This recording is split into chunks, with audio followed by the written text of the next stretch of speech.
Welcome to Just Break Up, the podcast about love, heartbreak, and all the relationship advice you don't want to hear. My name is Sierra DeMulder.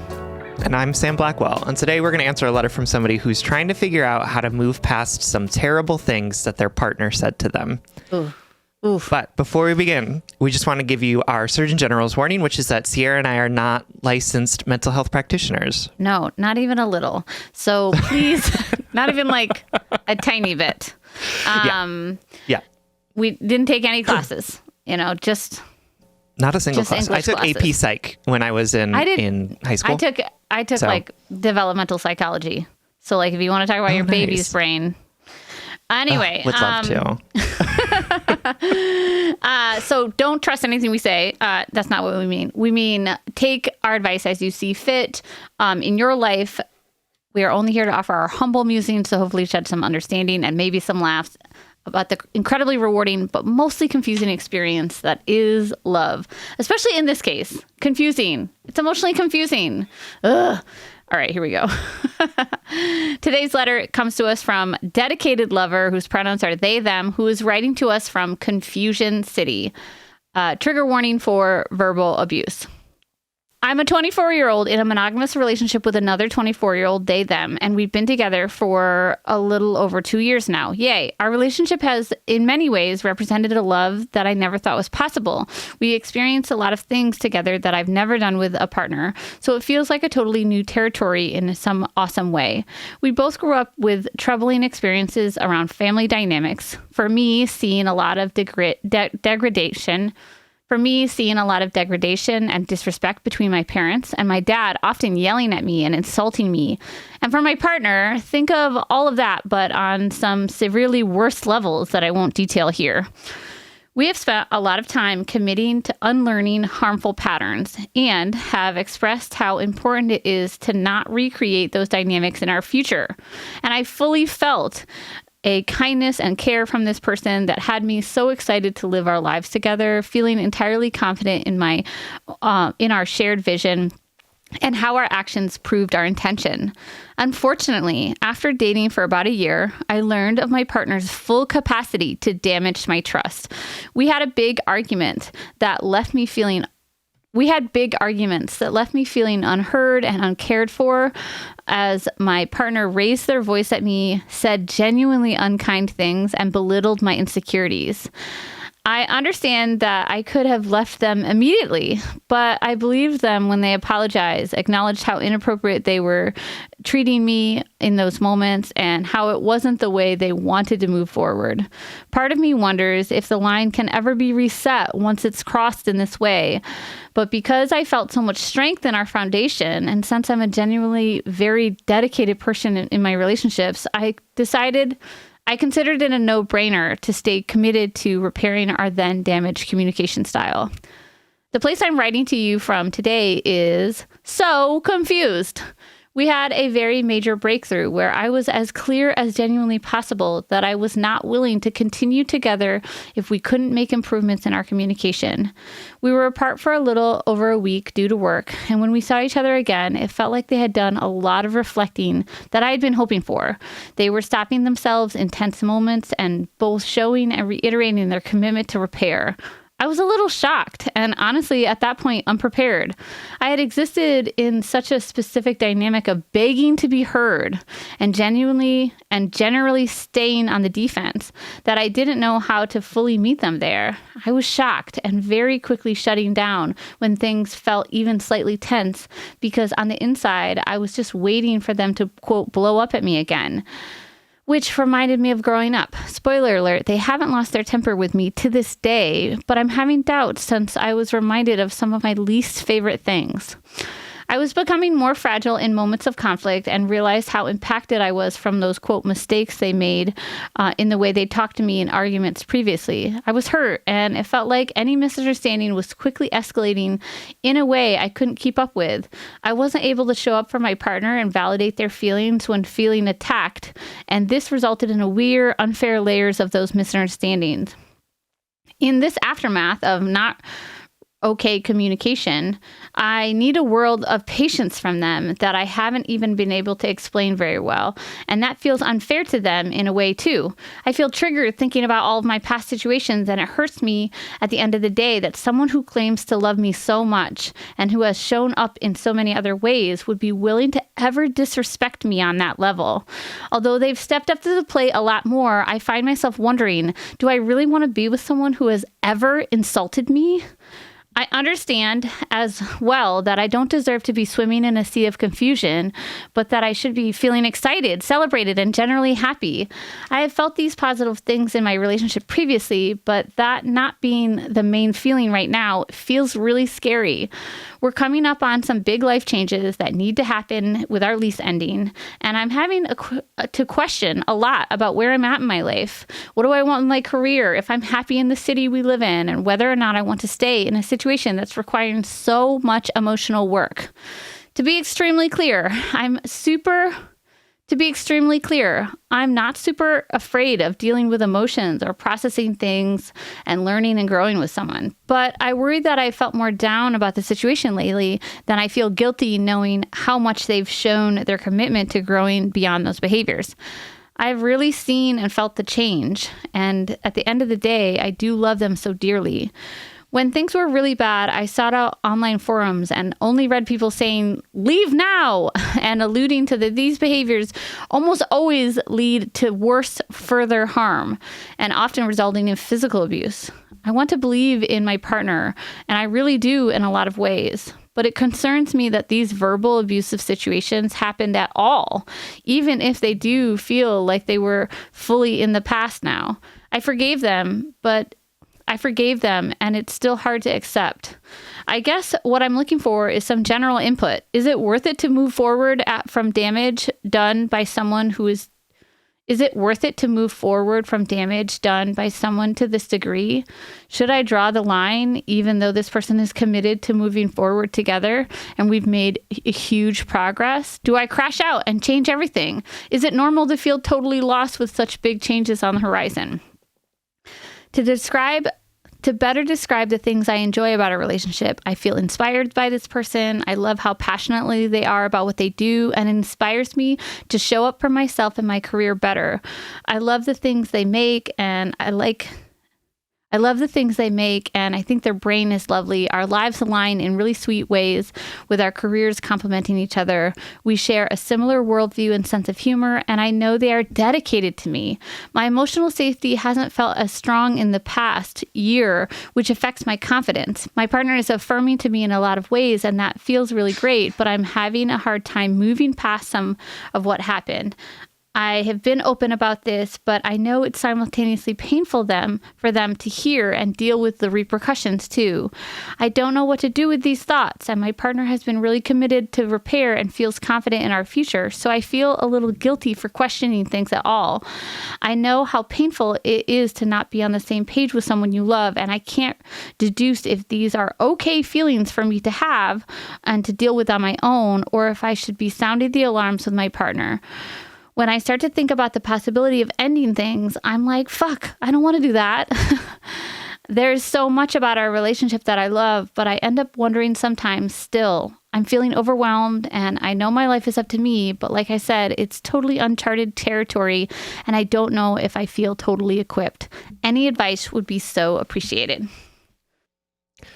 All right, my love, dedicated lover. Thank you so much for writing to us and trusting us with this question. I'm so sorry that you're feeling so unsure about your relationship. And I'm so sorry that your partner said those terrible things to you. You know, you don't deserve to have anyone speak to you in the way that they spoke to you. And, you know, I think Sierra and I both find it really understandable that despite the fact that their behavior has changed in those moments and that maybe they've shown some self-reflection, that you're still feeling pretty upset and unsure about this relationship, given the fact that, you know, they said things that got to the most vulnerable parts of you and did so with, you know, malicious intent, right? They did it to hurt you. And so I can totally understand why you're feeling like this is something that you don't know if you can get past, and that you're still feeling the repercussions of, because it's really hard to have someone that you love and somebody that you trust use that love and trust to hurt you in the worst possible ways. So I'm sorry that all happened to you. And Sierra and I are going to talk to you about our own perspective on the situation. And we're going to offer some support and love and guidance in this particular moment. But before that, we're going to take a quick break. All right, my dears, welcome back. And a special welcome to our letter writer, a dedicated lover.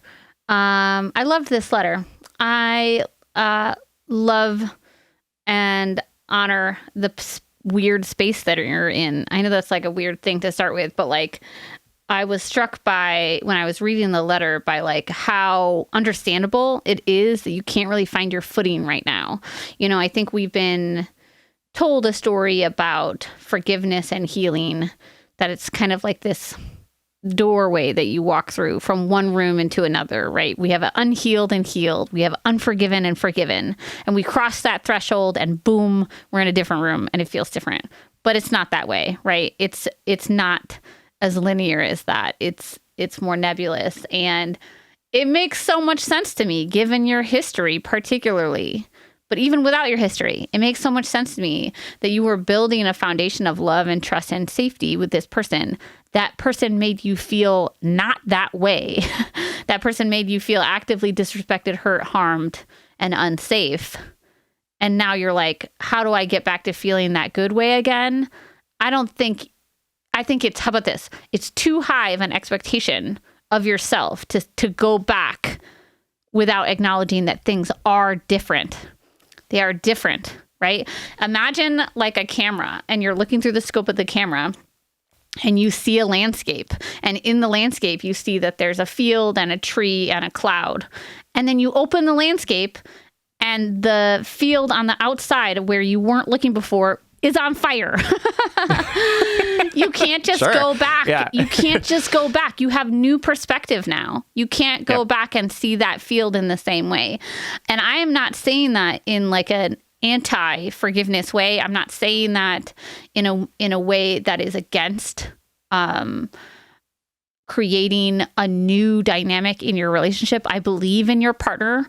I believe that the pain of our childhood, of our attachments, of the way that we were taught to show and give and deny love and our feelings, makes us act in the worst ways until we fully understand them, right? Like I have so much humanity and compassion for your partner and the journey that they're on in unlearning the behaviors and the coping mechanisms that they were given, right? That they inherited, that they didn't even ask for. And your perspective was fundamentally altered when the scope of that camera was revealed to you, right? And so that is a reality that we need to address, and that's something that you can't fight right now. Is what I want to say, is that like, take a deep breath and tell yourself, I'm exactly where I need to be emotionally, right? It makes so much sense that I'm feeling the way that I'm feeling. It makes so much sense that I can't ground myself in the safety of this relationship right now because the safety was fundamentally altered to me. I feel like we add conflict to an already conflicting situation by expecting ourselves to be in a different place. It makes so much sense to me that you are where you are emotionally right now. And honestly, I want to talk about your partner and like what makes us speak cruelly to other people, and how I really understand that and see it in myself and see the things that I have unlearned and regretted in my life. But I want to just say to you clearly, because you are the person who wrote in, I cannot tolerate what you have been asked to tolerate in relationships, no matter how much I love that person and no matter how much I believe in their journey. Speaking to somebody with intentional cruelness is a line that is uncrossable for me, you know, and I can feel that way and see their humanity and see their hurt and their pain, and I can validate that. And it would be a really hard place for me to come back from if my spouse spoke to me out with the intention of hurting me and not with the intention of communicating to me their feelings. You know what I mean? It's about, you know, it just is it is beyond a turnoff for me. It's beyond a turnoff because it changes the foundation of a relationship from safe to unsafe.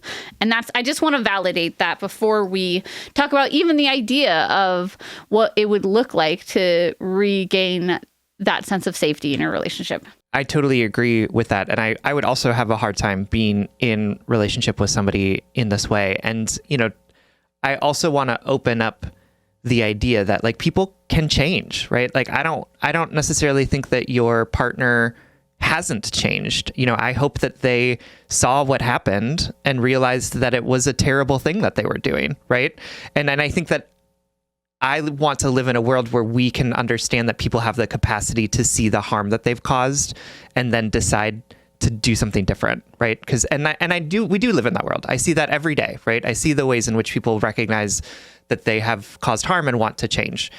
And I hope that this is an important lesson that your partner has learned about how they communicate in relationships. And also, I don't think that that lesson is something that you need to actualize in your relationship with them, right? Like, I think that they can learn that lesson still, but that doesn't mean that they've learned the lesson and therefore your relationship is going to work. You know what I mean? Like, I think, unfortunately, at least for me, right, in this particular situation, like Sierra said, the foundation has changed so much that even with the new learnings, things have become so altered that I wouldn't be able to move forward in the relationship, right? Like, and I would want to wish, you know, your partner in this all the best in using the things that they've learned from this relationship in future relationships. But I don't think that I could handle being in a relationship with somebody who has spoken to me in that way, even if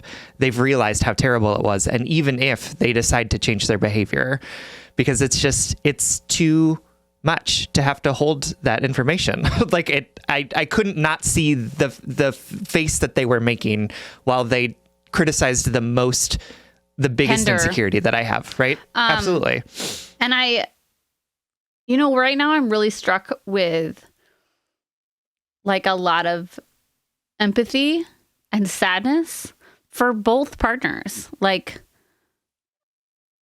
I think I want to stress that because a lot of times so many things in mental health jargon and relationship spaces like our podcast, like it gets flattened out to like, no, you can't talk to me that way. You know what I mean? Definitely, I'm leaving. Mm-hmm. Boom, boom, boom. And which is sometimes really helpful, for sure. Right. Like, and sometimes we need that black and white to be like, nope, here's the line, right? But I also want to acknowledge that things in relationships, especially interpersonal relationships, show up so much more complicated than that.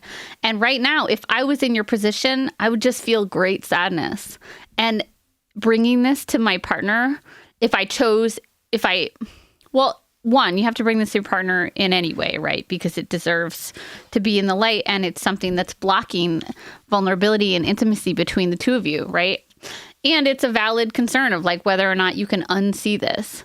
And bringing it to them, I would be sad. I would say, I'm so sorry that this unfolded the way that it did.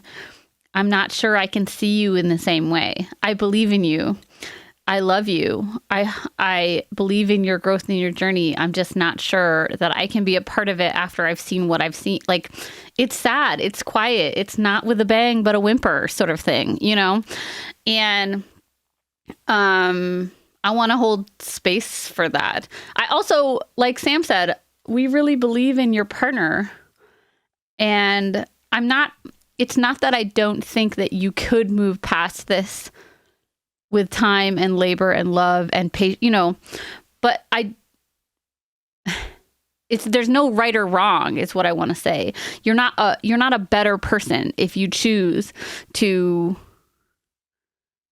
consciously ignore that feeling of unsafety in your relationship, or excuse me, you're not a bad person if you don't choose to constantly ignore it. Like, I think there's no like moral high ground here. There's no better choice, I think, is what I want to say, because I think we also moralize forgiveness, and we moralize being able to see the best in people. You can see the best in your partner and also recognize that this is an unsafe place for you to put your energy right now. You know what I mean? I do want to like pivot to say, if you decide that you want to make this work with this person, I think that one of the things that needs to happen here, and again, this is taken from, what is her name? The relationship. Esther Perel. Woman. Esther Perel. There we go. Yes. And this is taken from Esther Perel, right? Which is that when there is some sort of breach of trust in a relationship, the person who breached the trust needs to see and hold and acknowledge the feelings and the harm that they've caused, right? The feelings of the other person, and the harm that they've caused. And from what your letter said, right, like, you don't like to talk about this because you don't want to upset your partner, right? You don't want them to feel bad about the things that they've done. And I think that is not going to work if you are going to move forward with this person. Part of this is that they need to feel bad, and they need to acknowledge the fact that their words hurt you. It's not enough to just change the behavior, right? That's of course what needs to happen, right? Like, the behavior needs to change. And I'm so glad that it has. Like, I think that's an indication that this person may be changing. And also, they need to be able to sit in the discomfort of the reality that they hurt you and that they made you feel bad. And they need to fully own that and commit to not just changing their behavior, but to also being willing to see and acknowledge the harm, right? Whenever it comes up, because it's going to keep coming up for you. Of course it is, because how could you forget what this person said to you? And so the fact that you two are struggling to sort of communicate about this thing is telling to me that something else needs to change, right? That's telling me that, of course, you're still feeling like this hasn't been figured out, because how could you trust this person again? And so I think that there needs to be some in-depth conversation about this beyond just what are you going to do to change, but instead to say, you said this to me. Do you remember that? Right? Like, do you know how that made me feel? Can you acknowledge the fact that you said that to me in order to hurt me? Right? Like, this kind of stuff needs to come out. And I would encourage you to do it with a couples therapist, right? With somebody who can help sort of put guardrails around that conversation and do it in a constructive way. But I don't think that this is just enough for you to say, please change your behavior, and for them to commit to that. Because again, like, without the acknowledgement of how deeply they hurt you, it's hard to trust that they won't do it again, right? Because unless they can say, I see this. I see how much it hurts you. It hurts me that I hurt you so much. I'm never going to do this again.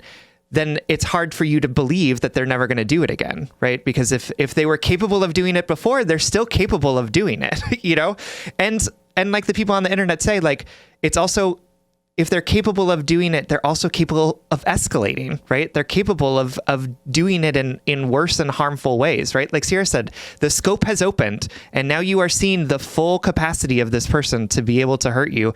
And the fact that they were willing to do it at once means that they might be willing to do it again.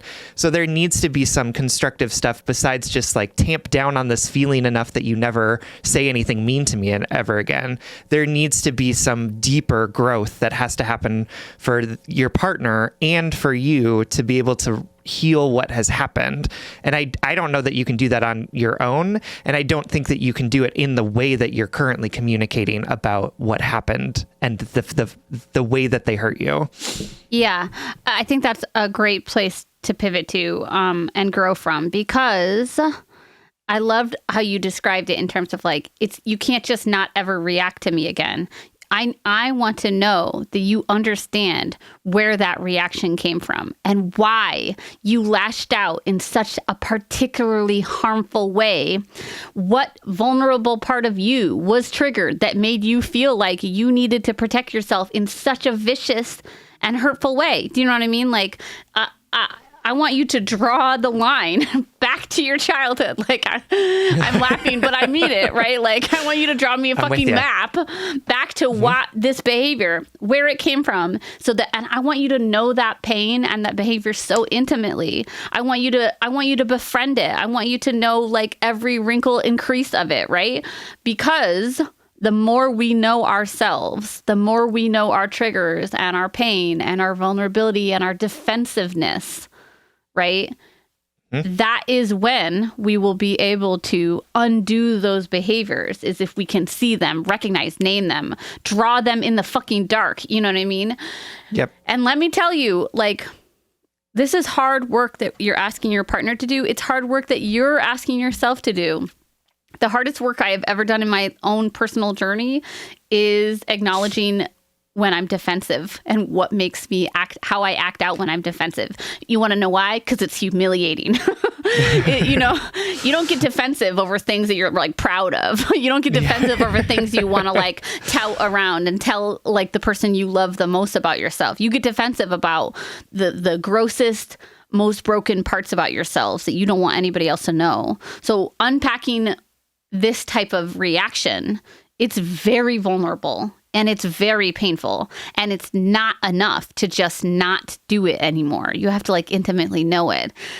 Hopefully with the help of a trained mental health professional or behavioral health management team, So we've given you a lot to chew on and a lot to think about. And I want to reiterate what I said before, that there's no right or wrong path here. There's no morality in staying, and you're not a bad person for leaving, right? It can go either direction, but the way that you're managing right now, it's a bigger wound than the space that you're giving it right now, right?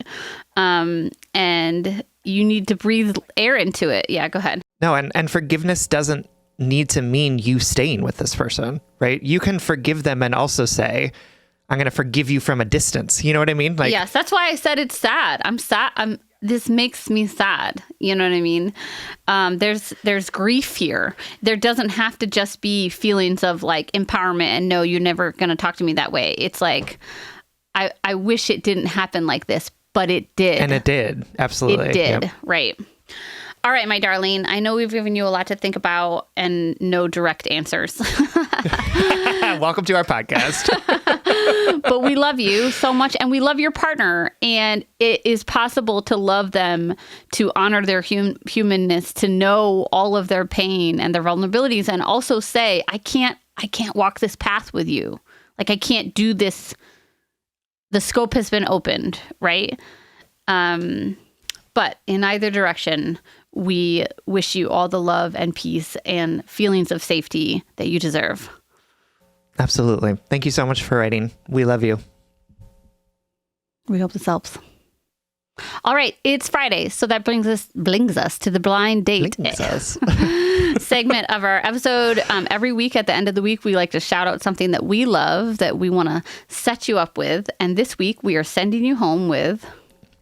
Y'all know I love terrible Christmas movies. It is a Christmas season, and so I'm going to give you my annual terrible Christmas movie recommendation, which is The Merry Gentleman on Netflix, which is a movie starring Chad Michael Murray, where he participates in an all-male Christmas review.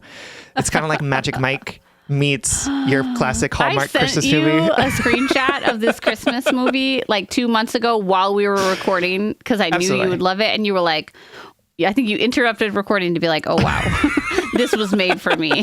This was 100% made for me. It's stupid, to be clear. Like, it's not a good movie. Like profound or anything. Yeah. No, absolutely not.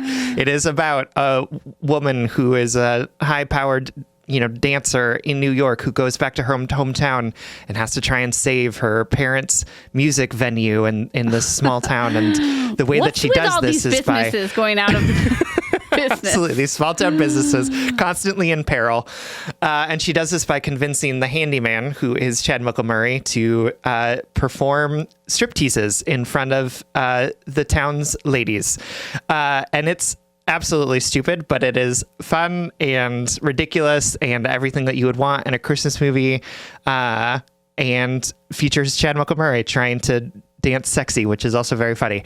So check it out if you're into Christmas movies. Again, like, lower your expectations. Don't go in thinking it's going to be good, but it does delight and titillate. I'll tell you that. So check it out. It's on Netflix. It's called The Merry Gentleman. All right, everyone. Thank you so much for listening. If you would like more content from us, or if you would like access to our monthly office hours, you can support us on Patreon. If you support us on Patreon for as little as $5 a month, you'll get an additional bonus weekly episode, as well as access to all of our office hours. That's patreon.com/justbreakuppod. You can slide into our DM, send us your favorite relationship memes, but most importantly, you can submit your questions about all matters of the heart at justbreakuppod.com, which is also where you can find our merchandise. Please remember to like, follow, subscribe, give us a 5-star rating and review. This literally keeps our mics on and helps us reach more brokenhearted souls who need two random strangers giving them relationship advice. Just Break Up is a production of Duvid Media, original music, recording, editing, producing all magical things by our good friend Spencer Worth Davis. Make sure to check out his podcast and his music. And remember, your job in life is not to be ever forgiving, ever present, and ever capable. Your job is to show up to your relationships and your emotions and your experiences and feel them, and allow yourself to feel them. Allow yourself to be affected and changed by the things that happen around you. It's okay that you feel different, because things are different now. It's okay that things don't feel 100%. It's okay that things don't feel 100% better, because you're allowed to feel more than one thing, more than one conflicting thing at the same time. And if all else fails, just break up.